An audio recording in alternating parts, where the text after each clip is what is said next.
So, in this video, we'll start the leftover portions of constitutional law of India. So, one of the important aspects of the Constitution of India in relating to Union judiciary is the special leave petition as provided under Article 136. It is a kind of discretion in the hand of the Supreme Court of India. It is also otherwise called corrective jurisdiction. So, as per the very provision, notwithstanding anything in this chapter, the Supreme Court may, in its discretion, grant special leave to appeal from any judgment, decree, determination, sentence, or order. Why any court or tribunal in the territory of India as provided under Clause 1 of Article 136 and Clause 2 provides an exception that nothing in Clause 1 shall apply to any judgment, determination, sentence, or order passed or made by any court or tribunal constituted by or under any law relating to armed forces. So, to analyze critically, we need the help of certain leading cases. So, in that connection, we would like to discuss the first leading case, and that is relating to state of Punjab versus Rafiq Mayasi in 2015. Supreme Court expressed that Article 136 of the Constitution is a corrective jurisdiction that vested discretion in the Supreme Court to settle the law clear. It makes the law operational to make it a binding precedent for the future instead of keeping it vague. Article 142 of the Constitution of India is supplementary in nature and cannot supplant the substantive provisions, though they are not limited by the substantive provisions in the statute. It is a power that gives preference to equity over law. It is a justice oriented approach against the strict rigors of law. The directions issued under Article 142 do not constitute a binding precedent, unlike Article 141 of the Constitution of India, as it was pronounced by the Supreme Court in this important leading case, State of Punjab versus Rafiq Massey in 2015. And now we'll discuss the second most important leading case, that is Janak Dulari Devi versus Kapil Dev Rai in 2011, where Supreme Court expressed that regarding a concurrent finding of fact does not call for interference in an appeal under Article 136 of the Constitution in the absence of any valid ground for interference. And now we'll discuss another important leading case, that is N.V. Subba Rao versus State in 2013. Supreme Court expressed that if the concurrent findings of trial court and high court were based on acceptable oral and documentary evidence, interference with the same would not be permissible. And now we'll go to the fourth important leading case, that is B.S. Achyutanandan versus R. Balkrishna Pillai in 2011. Supreme Court expressed that the appeal against the order of acquittal by the High Court would be maintainable where the appellant would be unconnected with the state and the case was related to the corruption by the public servant, as it was pronounced in this important leading case. V.S. Achyutanandan versus R. Balkrishna Pillai in 2011. And now we'll discuss another important ruling in a leading case, that is Tomaso Burno versus State of Uttar Pradesh in 2015. Supreme Court also expressed about that yes, the Supreme Court is not allowed to interfere with the concurrent findings recorded by the lower courts, rather, where the evidence has not been properly appreciated, material aspects have been ignored, and the findings are perverse under Article 136 of the Constitution. The Supreme Court will certainly interfere with the findings of the lower court as it was pronounced by the apex court in this leading case.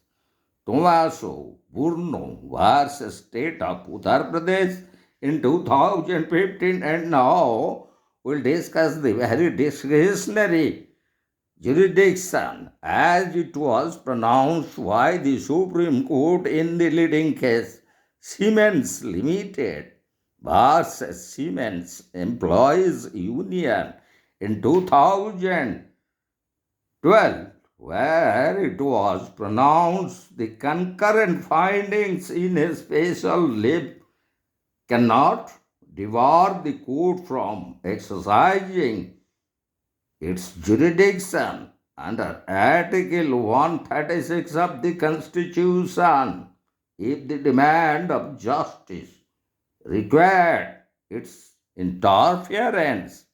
And now we'll go to the ruling of another important leading case, that is Manohar Lal Sharma versus Union of India in 2013. Supreme Court announced that on matters affecting policy, the court does not interfere unless the policy is unconstitutional or contrary to the statutory provisions or arbitrary or irrational or abuse of power, as it was pronounced by our Supreme Court in this important leading case, Manohar Lal Sharma versus Union of India. And now we'll discuss another important ruling in the leading case, abuse the Sansthan versus Union of India in 2011, Supreme Court expressed about equity jurisdiction where the appellants have not approached the court with clean hands and have succeeded in polluting the stream of justice by making a patently false statement.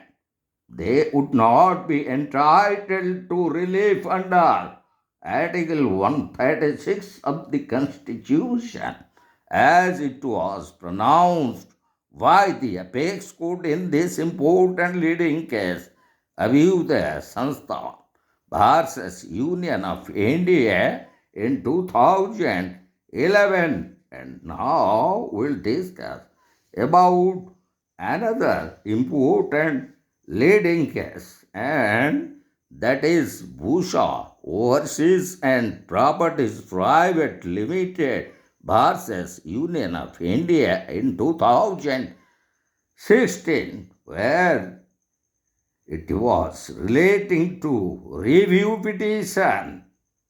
So, the very pronouncement is that if the basic judgment is not assailed and the challenge is only to the order passed in review, then the Supreme Court is obliged not to entertain the special leave petition as it was pronounced in this important leading case. And now we will go to another important pronouncement in another important leading case, that is Usri versus Usrinivas in 2013, where it was the findings of the Supreme Court that if the findings were not based on perverse reasoning or not recorded in ignorance of material evidence or in exclusion of pertaining materials, interference with the same under Article 136 of the Constitution would not be permissible. And now we'll discuss another important leading case, and that is Delhi Administration versus Madan Lal, and it was a case of 2003 where it was expressed that if a special leave petition is summarily dismissed, such a dismissal does not bar other parties from filing a special leave petition against the same judgment as it was pronounced in this important leading case. Delhi Administration versus Madan Lal in 2013. And now we'll go to another important leading case, Calcutta Stock Exchange versus BLS Limited in 2015, where Supreme Court expressed that the jurisdiction under Article 136 of the Constitution is discretionary. And now we'll go to another important leading case, Pune Employees Union versus Force Motors Limited in 2015. The Supreme Court pronounced that extraordinary jurisdiction of the court under Article 136 of the Constitution is to be exercised sparingly. So it was the ruling of the apex court in this important leading case. And now we'll go to another important leading case, Commissioner of Police, New Delhi versus Mayor Singh, decided in 2013 by the Supreme Court, where it was pronounced that an order rejecting the special leave petition at the threshold without detailed reasons does not constitute any declaration of a law or binding precedent. So now we'll go to the varied ruling in another important leading case, that is Union of India versus KPS Raghuvanshi in 2017.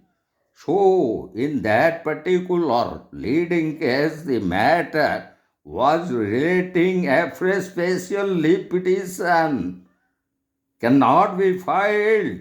So, once special leave petition has been withdrawn with liberty to file review application without taking permission to file the special leave petition afresh, main order cannot be questioned as it was pronounced by the apex court in this important leading case, Union of India versus KPS Raghuvanshi in 2017.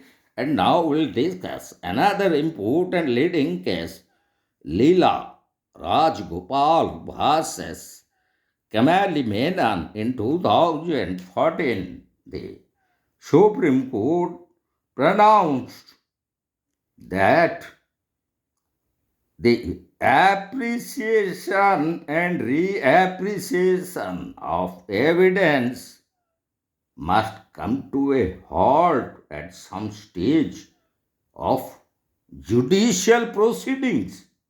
The determination of facts at the level of High Court in first appeal or even while concerning with the findings of lower courts in second appeal will not be responded by Supreme Court unless the same gives rise to question of law, which requires a serious debate, as it was pronounced by the apex court in this important leading case, Leela Rajgopal versus Kamali Menon in 2015. And now we'll go to another important ruling in the leading case, Parminder Singh versus Gurpreet Singh in 2017, where Supreme Court expressed that in a case of concurrent findings of fact by trial court and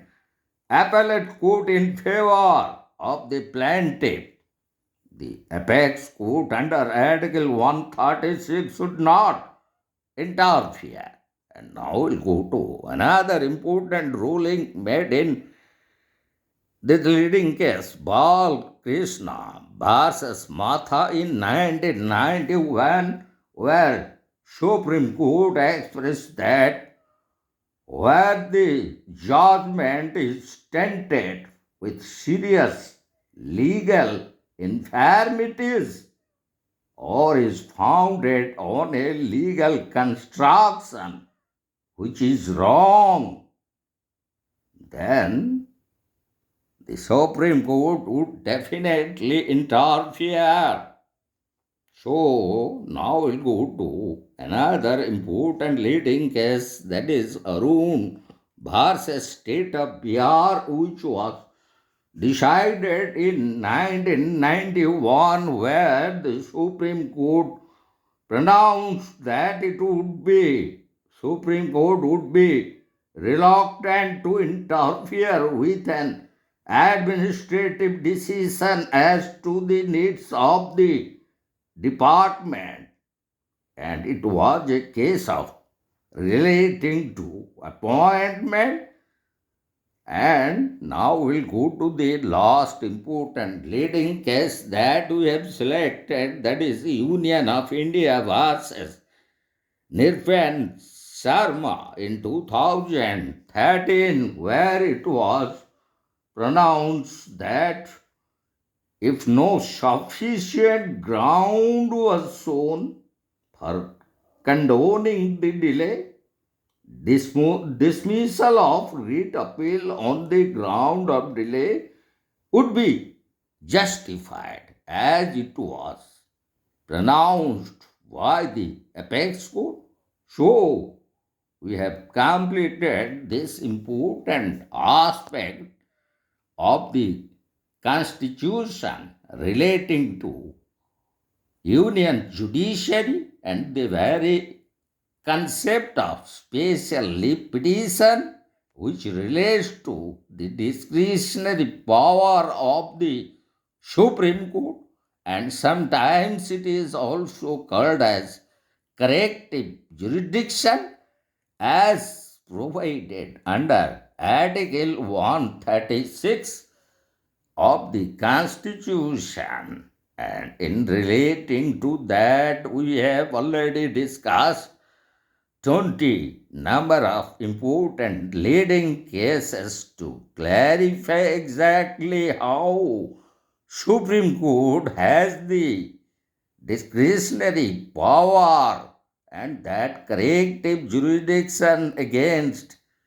the judgment, decree, determination, sentence, or order by any court or tribunal against which one could go for special leave petition, and the very discretionary power of the Supreme Court to permit to file special leave petition. So this is all about special leave petition as provided under Article 136, and in our next upcoming video we will discuss another important aspects relating to Union judiciary under Article 141 of the Constitution, which could be shortly called as judicial discipline. So that we will discuss in our upcoming video.